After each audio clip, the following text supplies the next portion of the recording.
అందరికీ నమస్తే అండి. మన వ్యవస్థలో అవినీతి సర్వసాధారణం. అవినీతికి ఏ ఒక్క శాఖ కూడా అతీతం కాదు.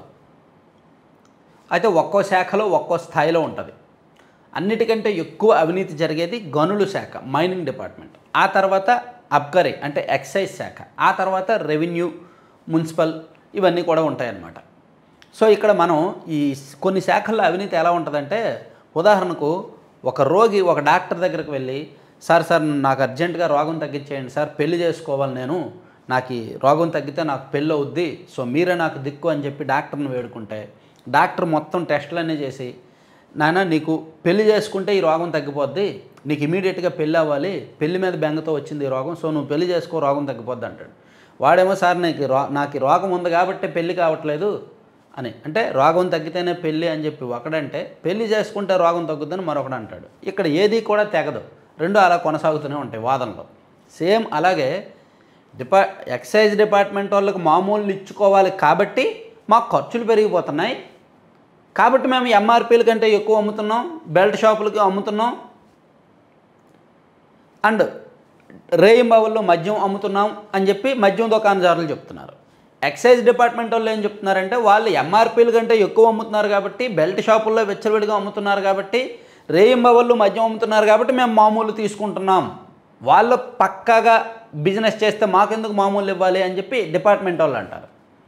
అసలు వాళ్ళు మామూలు ఇవ్వాలి కాబట్టి మేము ఇలా చేస్తున్నాం, అదనపు ఖర్చులు భరించడానికని దుకాణదారులు అంటారు. దీనికి పరిష్కారం ఎవరు చూపించాలి? చాలా ప్రాక్టికల్గా చెప్తున్నా. మన రాష్ట్రంలో ఎక్సైజ్ డిపార్ట్మెంట్లో మామూళ్ళు ఎలా ఉన్నాయి అనేది నేను ఇప్పటికి ఒక 4-5 వీడియోలు చేశాను. కూటమి ప్రభుత్వం అధికారంలోకి వచ్చిన తర్వాత ఎక్సైజ్ శాఖ మద్యం దుకాణాల నుంచి అధికారులు మామూళ్ళు ఏ విధంగా తీసుకుంటున్నారనేది నేను 4-5 వీడియోస్ చేశాను. పర్టికులర్గా కొన్ని ఉదాహరణలు కూడా చెప్పాను. ఈరోజు ఈనాడులో ఒక పెద్ద వార్త రాశారు, బ్యానర్లో ఫస్ట్ పేజీలో ఒక పెద్ద వార్త రాశారు. సో మరోసారి ఈ శాఖలో అవినీతి మీద నిజంగా నకిలీ మద్యం పోవాలన్నా, బెల్ట్ షాపులు పోవాలన్నా, రేయింబవళ్ళు చిల్లర అమ్మకాలు పోవాలన్నా, మద్యంలో కాస్తా కోస్తో జవాబుదారీతనం, ట్రాన్స్పరెన్సీ, బాధ్యతాయుతమైన అమ్మకాలు రావాలన్నా సరే, అవినీతి తగ్గాలంటే ఖచ్చితంగా ఎక్సైజ్ డిపార్ట్మెంట్లో ప్రక్షాళన జరగాలి. ఈ మామూలు మొత్తం నుంచి వదిలించాలి. రాష్ట్రంలో ప్రతి చోట కూడా మామూలే. అటు శ్రీకాకుళం జిల్లా నుంచి చిత్తూరు జిల్లా వరకు ఎక్కడికి వెళ్ళినా, శ్రీకాకుళం జిల్లాలో గారలో ఒక మద్యం దుకాణం నడుపుతున్న వ్యక్తి మన సబ్స్క్రైబర్, మనకు అత్యంత సన్నిహితుడు. అతను ఒక 4 బెల్ట్ షాపులు కూడా నడుపుతున్నాడు మద్యం దుకాణం అనుకూలంగా. ఈ మధ్య నేను శ్రీకాకుళం ఒక జాతర, అమ్మవారి జాతరకి వెళ్ళినప్పుడు మాట్లాడితే ఆయన చెప్పాడు, సో బెల్ట్ షాపుల్లో 120 రూపాయల మద్యం 150కి 170కి కూడా అమ్ముతాం టైముని బట్టి అని చెప్పారు. సో దీని నిమిత్తం ఎక్సైజ్ డిపార్ట్మెంట్ వాళ్ళకి నెలకు 90,000 ఇస్తామండి అని చెప్పారు. నెలకు 90,000 రూపాయలు ఎక్సైజ్ డిపార్ట్మెంట్ వాళ్ళకి మామూలు. ఆ జిల్లాలో అందరూ అంతేనా అంటే కాదు, ఏరియా వైజ్ ఒక్కొక్క ఏరియాలో ఒక్కొక్క రేట్ ఇస్తారు. కొంతమంది నెలకు 1,00,000 రూపాయలు ఇస్తారు, కొంతమంది 70,000 ఇస్తుంటారు. ఇలా ఆ జిల్లాలో ఉంది. అలాగే భీమవరం, పాలకొల్లు ఆ ప్రాంతంలో ఇక్కడైతే ఏకంగా నకిలీ ఈ మద్యం బాటిల్ మీద ఎంఆర్పి రేట్లు సీజన్కి తగ్గట్టుగా వేస్తారు. ఒక్కోసారి 120 ఎంఆర్పి ఉన్నది, ఒక్కోసారి 130 వేస్తారు, 140 వేస్తారు, 150 వేస్తారు. అదే బెల్ట్ షాప్కి వెళ్ళేసరికి 180 రూపాయలు, 170 రూపాయలకు కూడా టైమింగ్ చూసి అమ్ముతారు. సో ఇక్కడైతే ఒక పెద్ద సిండికేట్ వ్యవస్థ నెట్వర్క్ ఉందన్నమాట. సో ఇక్కడ కూడా మంత్లీ కొంచెం గట్టిగానే ఉంటుంది. నాకు తెలిసి 1,08,000 అంటే 1,00,000+ ఉంటుంది. దీనిలో రకరకాల, not only excise department, civil పోలీసులకు, ఎక్సైజ్ డిపార్ట్మెంట్కి, స్పెషల్ స్క్వాడ్కి, తనిఖీలకు వచ్చే వాళ్ళకి, లోకల్ మీడియాకి అంతా కలిపి ఈ మామూళ్ళు ఉంటాయి.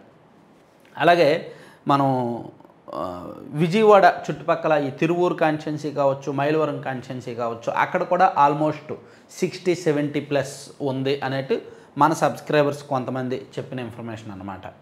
అలాగే ఇంకొంచెం ముందుకి పల్నాడు జిల్లాలో పెదకూరపాడు అండ్ నరసరావుపేట అండ్ మాచర్ల ఆ ప్రాంతంలో తీసుకున్న 60+ అంటే 60,000 మినిమం ఉంటుంది, 1,00,000 వరకు కూడా ఇస్తున్నారంట. అలాగే ఒంగోలు, సంతనోతపాడు, మార్కాపురం, ఎర్రగొండపాలెంలో ఒక మద్యం దుకాణం నడిపేవాడితో వీడియో చేసే ముందు మాట్లాడితే వాళ్ళు చెప్పింది ఏంటంటే అరౌండ్ ఒక 1 lakh, అంటే యావరేజ్గా 1 lakh అయితే ప్రతి నెల మద్యం ముడుపులు ఇస్తున్నాము ఎక్సైజ్ డిపార్ట్మెంట్ వాళ్ళకని. సో అందుకే వాళ్ళు వెచ్చలవిడిగా మద్యం ఎక్కడైనా అమ్ముకోవచ్చు. వాళ్ళ దుకాణం నుంచి, వాళ్ళ వైన్ షాప్ నుంచి ఎక్కడైనా మద్యం అమ్ముకోవచ్చు, ఎందుకంటే మామూలు ఇస్తున్నారు కాబట్టి డిపార్ట్మెంట్ వాళ్ళకి. అది ఎర్రగొండపాలెం టౌన్లో, అందుకే ఎర్రగొండపాలెం టౌన్లో 3 దుకాణాలు ఉంటే ఒక దుకాణదారుడైతే ఏకంగా బరి తెగించి అక్కడ రెస్టారెంట్ వాళ్ళకి అండ్ దాబా వాళ్ళకి సప్లై చేసి రేయింబవళ్ళు అమ్మేస్తాడు. ఇదంతా కామన్ అయిపోయింది అక్కడ. అలాగే మార్కాపురం డివిజన్లో కూడా, మార్కాపురం లిమిట్స్లో కూడా ఈ మంత్లీ మామూలు 90,000 కొన్ని దుకాణాల నుంచి 90,000 ఉన్నదని చెప్పి ఈ మధ్య కొంత బయటకు వచ్చింది. ఇట్లా రాష్ట్ర వ్యాప్తంగా అక్కడ ఇక్కడ అని లేదండి, విపరీతంగా కలెక్షన్స్ జరుగుతున్నాయి. సో ఇక్కడ దీనివల్ల అంటే ఎక్సైజ్ డిపార్ట్మెంట్ వాళ్ళు ఏం చేయాలి? డిపార్ట్మెంట్ వాళ్ళ బాధ్యత ఏంటి? ఎంఆర్పీల కంటే ఎంఆర్పీ వైలేషన్స్ జరిగిన బెల్ట్ షాపులు ఉన్నా, లేదా నకిలీ మద్యం లాంటివి ఉన్నా, లేదా టైమింగ్స్ దాటి అమ్మినా డిపార్ట్మెంట్ వాళ్ళు రైడ్ చేసి ఆ దుకాణాన్ని సీజ్ చేసి లేదా వాళ్ళకి నోటీసులు ఇచ్చి వాళ్ళని ముయ్యించి వాళ్ళ మీద చర్యలు తీసుకోవాలి. సో అటువంటి ఘటనలు ఎన్ని జరుగుతున్నాయి? అసలు జరగట్లా.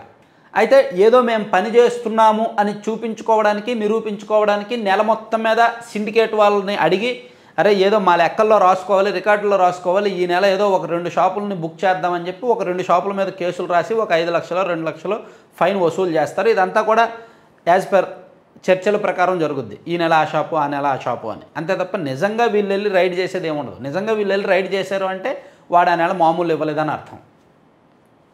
అది ఎక్సైజ్ డిపార్ట్మెంట్లో జరుగుతుందన్నమాట.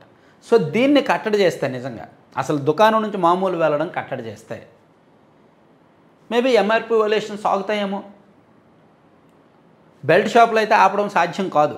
బెల్ట్ షాపులు ఊరూరా విచ్చలవిడిగా పెరిగిపోయినాయి, దాన్ని కంట్రోల్ చేయలేరు. ముందు ఎంఆర్పీ వైలేషన్స్ ఆగుతాయి, ఆ తర్వాత డే అండ్ నైట్ అమ్మడం ఆగుద్ది. షట్టర్ కొడితే చాలు, మద్యం ఏ టైంలో అయినా ఇస్తున్నారు, అది ఆగుద్ది.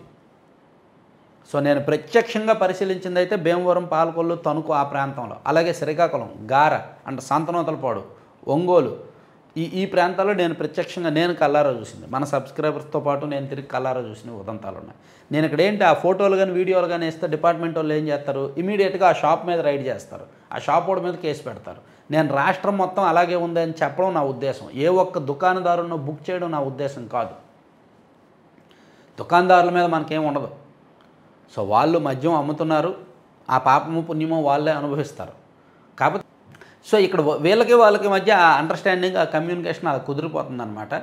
సో ఎవరికి కోపం వచ్చినా, ఏది ముల్లెళ్ళు ఆకు మీద పడ్డా, ఆకు వచ్చి ముళ్ళు మీద పడ్డా అంతిమంగా దుకాణదారుడే నష్టపోతాడు, ఆకే కదా నష్టపోయేది. అలాగే ఇక్కడ ఎక్సైజ్ డిపార్ట్మెంట్ మనం ఎవరి అవినీతి మీద వీడియోలు చేసినా అంతిమంగా దుకాణదారుడి నుంచే వీళ్ళు వసూలు చేస్తున్నారనమాట. ఇది రాష్ట్రం మొత్తం ఉంది, ఇది ఒక పెద్ద మాఫియాలా అన్న మరిగింది. నిజంగా ఈ ప్రభుత్వానికి గనక మద్యంలో అవినీతిని కంట్రోల్ చేయాలంటే, ప్రజలకు ఎంఆర్పీ ధరలకే మద్యం అమ్మాలి అని అనుకుంటే, లేదు బెల్ట్ దుకాణాలు మరీ వెచ్చలవిడైపోయినాయి, మరీ ఇబ్బడి ముబ్బడిగా ఉన్నాయి, మరీ పుట్టగొడుగుల్లో ఉన్నాయి, ఇది ప్రభుత్వానికి మంచిది కాదు అని అనుకుంటే, అరే రేయింబావుల్లో మద్యం అమ్మకూడదు, ఎంతో కొంత అంత బరి తెగించడం ఏంటి మా ప్రభుత్వంలో అని ప్రభుత్వం కంట్రోల్ చేయాలనుకుంటే ఎక్సైజ్ డిపార్ట్మెంట్ని ప్రక్షాళన చేయండి, సీరియస్ ఆదేశాలు ఇవ్వండి. లేకపోతే మాత్రం ఈ బరి తెగింపు వచ్చే ఎన్నికల్లో ఖచ్చితంగా ప్రభావం చూపిస్తుంది మహిళల రూపంలో.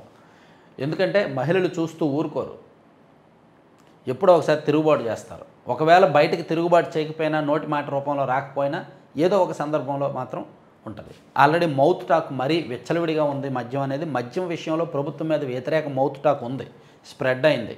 అది వాళ్ళకి తెలియట్లేదు, అంతే వదిలేశారు, ఫ్రీ హ్యాండ్ ఇచ్చేశారు, పోన్లీ తిననీలే అని. కానీ ఈ తినడం అనేది పార్టీని తినేసే వరకు వెళ్తుంది.